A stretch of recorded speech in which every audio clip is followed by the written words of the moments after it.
నమస్కారం సిక్కోలు హృదయ స్పందన న్యూస్ కు స్వాగతం. నేను మీ సత్యం. ఈ రోజు వార్తా విశేషాలు ఇలా ఉన్నాయి. శ్రీకాకుళం నగరంలోని స్థానిక కలెక్టరేట్ దరిలో గల శ్రీ సంతోషమాత ఆలయంలో శుక్రవారం భక్తులు పోటెత్తారు.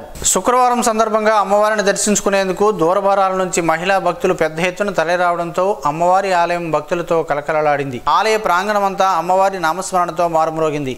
ఆలయ ప్రధాన అర్చకులు మోదుకూరి కిరణ్ శర్మ వేకోజాము నుంచే ప్రత్యేక పూజలు, విశేష పూజలు నిర్వహించారు. భక్తులకు తీర్థప్రసాదాలను అందజేశారు. ఈ సందర్భంగా ఆలయ ప్రధాన అర్చకులు మాట్లాడుతూ శుక్రవారం సందర్భంగా అమ్మవారిని దర్శించుకోవడానికి అధిక సంఖ్యలో భక్తులు తరలివచ్చారని తెలిపారు. భక్తుల కోరికలు తీర్చే అమ్మవారిని స్మరించుకోవడం వలన సకల శుభాలు కలుగుతాయని కిరణ్ శర్మ తెలిపారు. అమ్మ దయ ఉంటే అన్నీ ఉన్నట్లేనని ఆయన స్పష్టం చేశారు.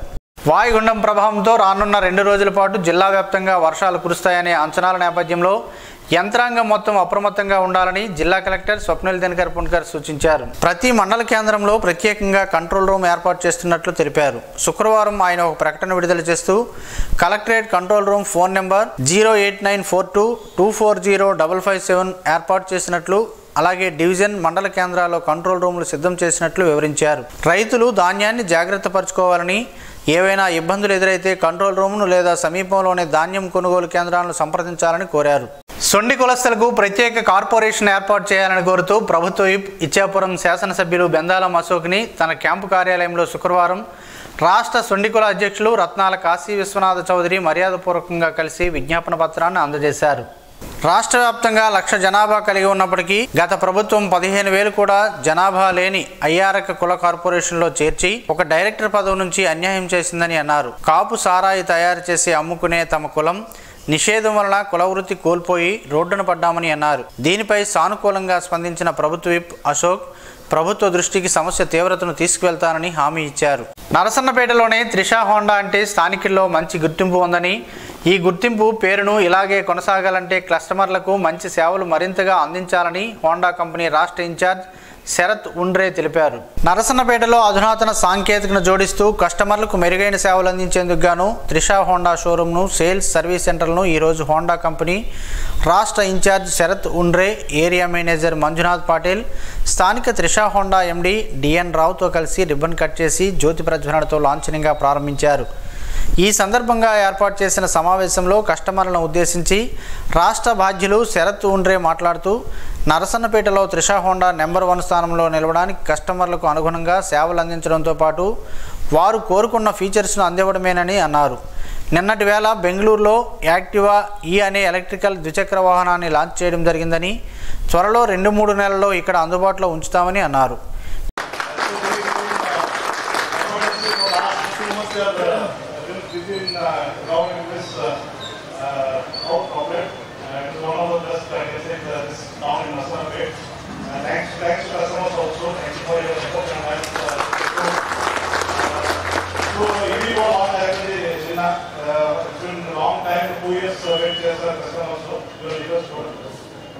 EV is one of the best products in the industry. So as it's supported from last year, we are number 1 in the Chicago state in Narasanapet also. Same thing support required in coming days for the EV also. Area manager Manjunath మాట్లాడుతూ నరసన్నపేటలో number 1గా Trisha Honda సేవలు అందించడంతో సేల్స్లో కూడా ముందుంటుందని, team work వలనే సాధ్యపడిందని అన్నారు. And మీకంతా తెలిసినట్టు నిన్న మోస్ట్ అవైటింగ్ ఒక కార్యక్రమం జరిగింది నిన్న బెంగళూరులో. ఏంటి ఇప్పుడు ఏం నడుస్తుంది, యాక్చువల్లీ ఈవీ మార్కెట్, ఈవీ అనేసి నడుస్తుంది, ఈవీ వెహికల్స్ అనేసి. సో ఇప్పుడు వరకు హోండా కంపెనీ ప్రోడక్ట్ ఎప్పుడు వచ్చిందో ఈవీ 2 వీలర్స్ అనేసి అన్ని కస్టమర్స్ వెయిట్ చేస్తున్నారు అప్పటి నుండి. సో ఇప్పుడు నిన్న జరిగిన బెంగళూరులో నిన్న ఒక కార్యక్రమం జరిగింది, ఆల్ ఇండియా డీలర్స్ మీట్. అందులో మనము కొత్త 2 వీలర్ లాంచ్ చేసాం, యాక్టివా అనేసి. అది ఈవీ ఇండస్ట్రీలో మనము మొదలెట్టినాము. స్థానిక త్రిషా హోండా ఎండి డిఎన్ రావు మాట్లాడుతూ గత 12 ఏళ్లుగా నరసన్నపేటలో త్రిషా హోండా ద్వారా కస్టమర్లకు మంచి సేవలు అందిస్తున్నట్లు తెలిపారు.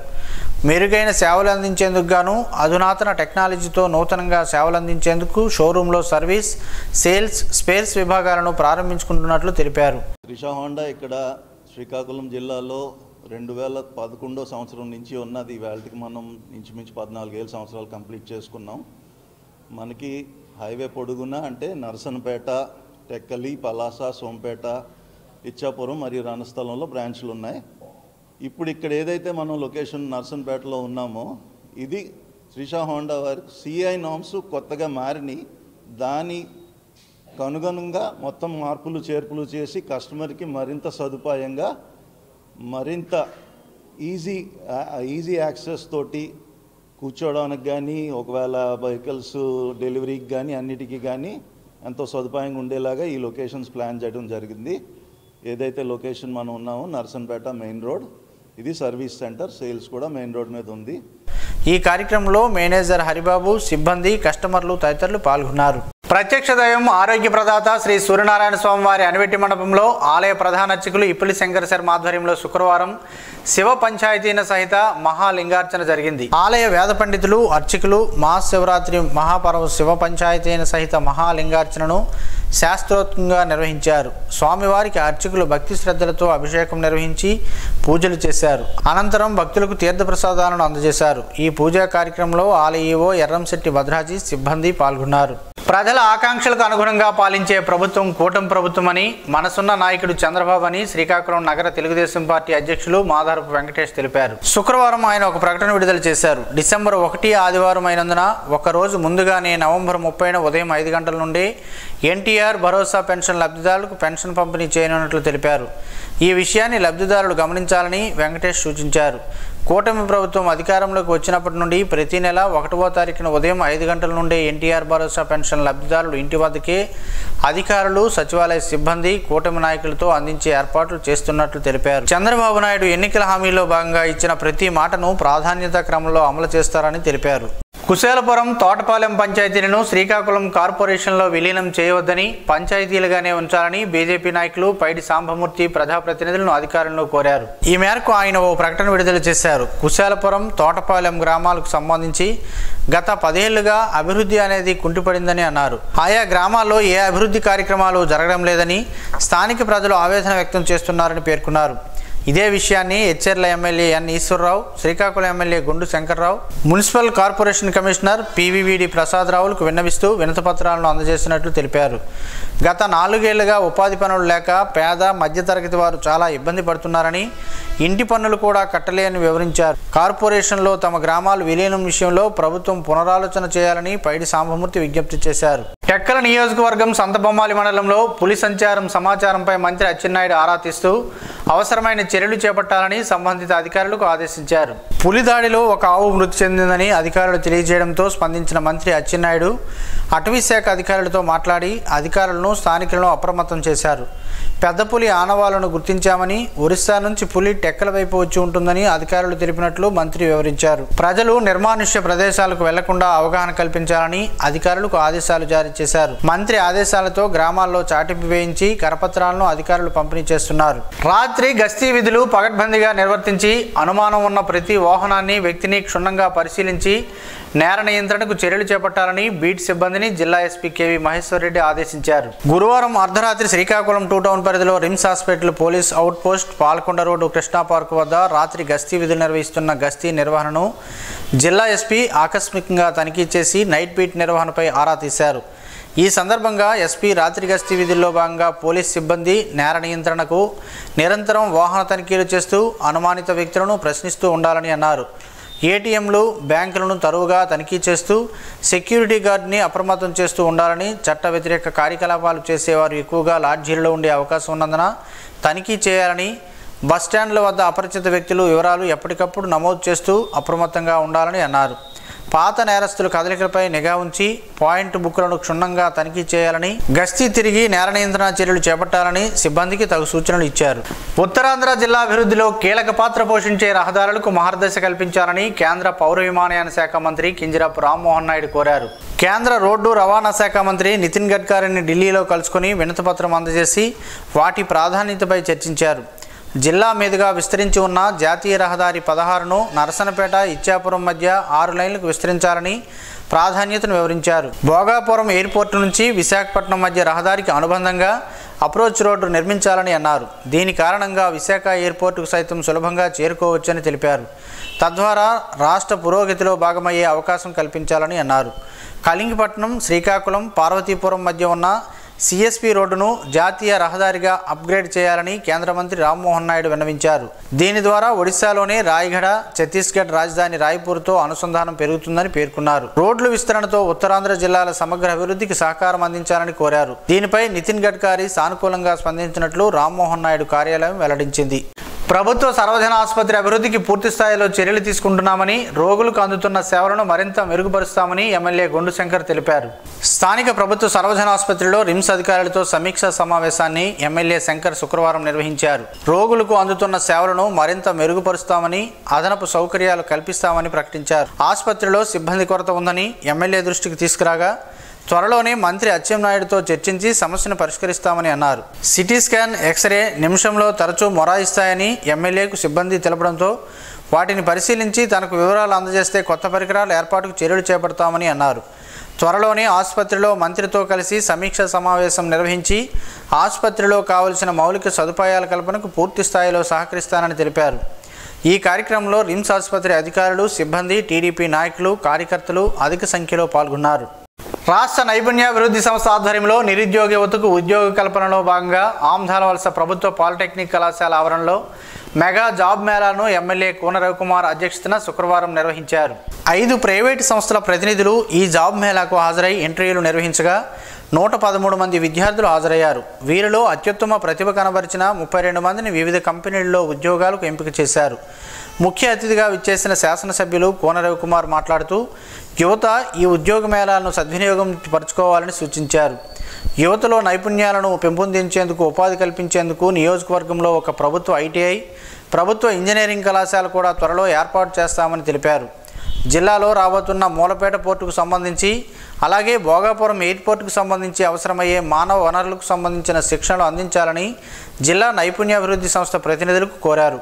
ఈ కార్యక్రమానికి కళాశాల ప్రిన్సిపల్ గోపి, ఈసీఈ విభాగాధిపతి శ్రీనివాసరావు, నైపుణ్యాభివృద్ధి సంస్థ సిబ్బంది, కళాశాల సిబ్బంది తదితరులు పాల్గొన్నారు. కాలనీల్లో మౌలిక సదుపాయాల కల్పన లక్ష్యంగా కూటమి ప్రభుత్వం పనిచేస్తుందని శ్రీకాకుళం ఎమ్మెల్యే గొండు శంకర్ తెలిపారు. నగరంలోని విశాఖ ఏ కాలనీ, 7వ లైన్ ఆర్టీసీ కాలనీలో రోడ్డు పనులకు ఆయన శుక్రవారం శంకుస్థాపన చేశారు. ఈ సందర్భంగా ఎమ్మెల్యే శంకర్ మాట్లాడుతూ శ్రీకాకుళం కార్పొరేషన్ అభివృద్ధిలో రాష్ట్రంలోనే నెంబర్ 1గా నిలిపేందుకు కృషి చేస్తానని అన్నారు. ప్రాధాన్యత క్రమంలో అన్ని డివిజన్లలో అభివృద్ధి కార్యక్రమాలు చేపడతామని వివరించారు. ఆయా డివిజన్లో సమస్యలు తెలుసుకునేందుకు ప్రజా దర్బార్ కార్యక్రమం నిర్వహించి అనంతరం ఆయా డివిజన్లలో పర్యటించి క్షేత్రస్థాయిలోకి వెళ్లి సమస్యలను తెలుసుకోవడం జరుగుతుందని వివరించారు. కూటమి ప్రభుత్వం ప్రజా సంక్షేమానికి కట్టుబడి ఉందని, అభివృద్ధి కూడా అంతే ప్రాధాన్యత ఇస్తుందని తెలిపారు. ఈ కార్యక్రమంలో టీడీపీ నాయకులు, కార్యకర్తలు, ప్రజలు, కాలనీవాసులు అధిక సంఖ్యలో పాల్గొన్నారు. వ్యవసాయ విధానాలలో క్లైమేట్ రెసిలియంట్కు ప్రత్యామ్నాయంగా ప్రపంచ దేశాలకు ఆదర్శంగా నిలబడిన కార్యకర్తలను బలోపేతం చేసుకునే ప్రక్రియలో భాగంగా ఆంధ్రప్రదేశ్ రాష్ట్ర వ్యవసాయ శాఖ, రైతు సాధికార సంస్థ, ఏపీసీఎన్ఎఫ్ ద్వారా రాష్ట్రంలో పనిచేస్తున్న క్షేత్ర కార్యకర్తలకు 5 రోజుల పాటు శిక్షణ అందజేస్తున్నారు. ఇందులో భాగంగా శ్రీకాకుళం జిల్లా వ్యవసాయ అధికారి త్రినాథ్ స్వామి, జిల్లా ప్రాజెక్ట్ మేనేజర్ రేవతి, అదనపు ప్రాజెక్ట్ మేనేజర్ ధనంజయరావు ఆధ్వర్యంలో నవంబర్ 26 నుండి 30 వరకు 3వ విడత శిక్షణా కార్యక్రమాలు 100 మంది కార్యకర్తలకు 2 బ్యాచ్లుగా 100 మందికి ప్రకృతి వ్యవసాయ క్షేత్రస్థాయి కార్యకర్తలకు శిక్షణ అందించేందుకు ప్రణాళికలు రూపొందించారు. అందులో భాగంగా ఈరోజు క్షేత్రస్థాయిలో పంటను పరిశీలించి పంటకు కావలసిన బీజామృతం, ద్రవ జీవామృతం, ఘనజీవామృతం, విత్తన గుళికలను తయారు చేసే విధానంను, ఉపయోగాలను సిబ్బందికి ఎన్ఎఫ్ఏ గోవిందరెడ్డి, రైతు సువారు బాబురావు పొలంలో వివరించారు. త్రిఫల చూర్ణం వల్ల ఎన్నో ఆరోగ్య ప్రయోజనాలు ఉన్నాయని పలువురు ఆయుర్వేద నిపుణులు చెబుతున్నారు. ఆ వివరాలేంటో ఈరోజు ప్రసారమయ్యే ఆరోగ్యమే మహాభాగ్యంలో తెలుసుకుందాం.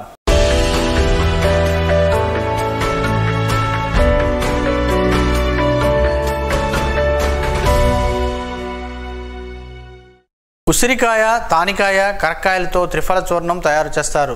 ఈ ఆయుర్వేద మూలిక మెడిసిన్ను వాడితే మలబద్ధకం, కంటి సంబంధి సమస్యలు, జుట్టు రాలటం, యూరినరీ ట్రాక్ట్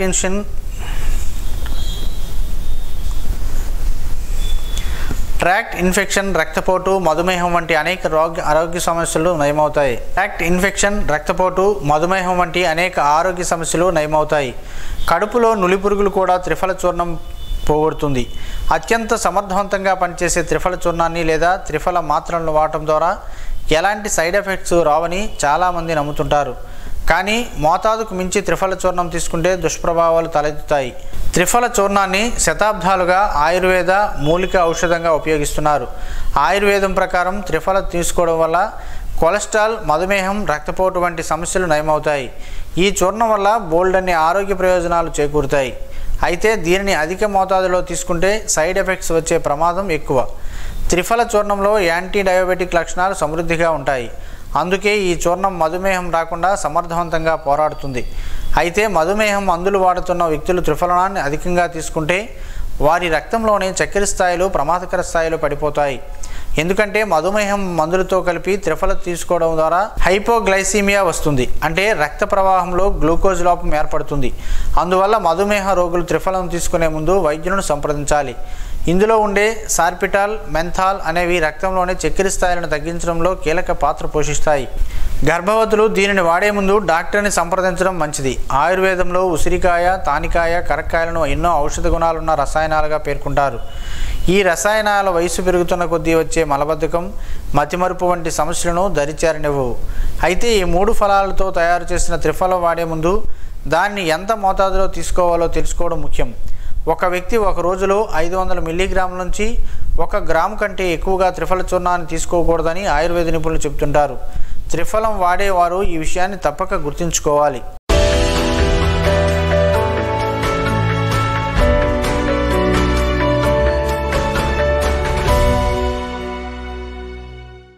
ఈరోజు వార్తల్లో ఒక మంచి మాటను విందాం, ఆచరిద్దాం. సమాజ శ్రేయస్సును కాంక్షిస్తున్న మహనీయుల మాటల్లో నుంచి ఈరోజు.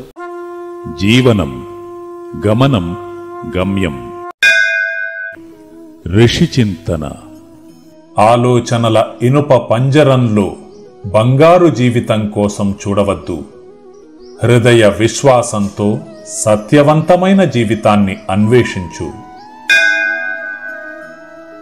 లోతు లేని ప్రవాహాలు చెవులు పగిలే శబ్దం చేస్తాయి. లోతైన తపస్వీలు మౌనంగా బోధిస్తారు. ఓం శ్రీ గాయత్ర్యై నమః. స్పందన న్యూస్ ఇప్పుడు యూట్యూబ్లో అందుబాటులో ఉంచడమైనది. SDV స్పేస్ స్పందన అని టైప్ చేసి ప్రేక్షకులు తమకు అనుకూలమైన సమయంలో న్యూస్ని వీక్షించగలరు. ఈ వార్తలు ఇంతటితో సమాప్తం. మరలా ప్రసారమయ్యే స్పందన న్యూస్లో కలుద్దాం. అంతవరకు సెలవు. నమస్కారం. మీ మాటే మా బాట.